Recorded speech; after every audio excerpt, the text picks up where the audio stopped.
Welcome back दोस्तों। आज हम बात करने वाले हैं पार्ट 3 में couple and movement of couple की।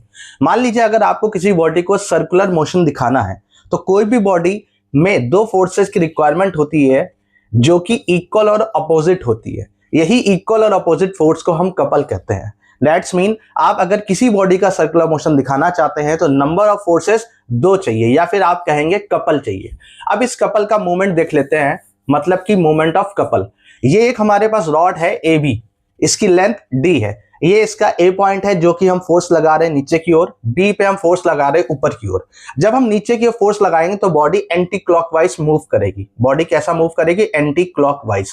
तो यहां पर मूवमेंट ऑफ फोर्स अगर निकालें तो वो हो जाएगा एफ इंटू ए ओ ए। इसी तरह अगर हम बी पे देखें तो बॉडी पे हम फोर्स लगा रहे हैं ऊपर की ओर, तो ये बॉडी मूव करेगी कैसी? ये भी एंटी क्लॉकवाइज मूवमेंट करेगा।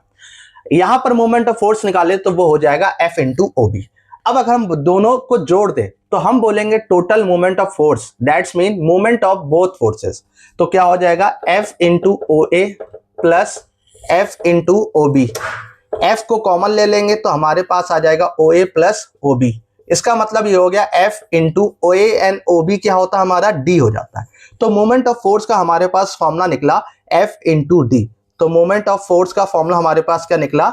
F into D.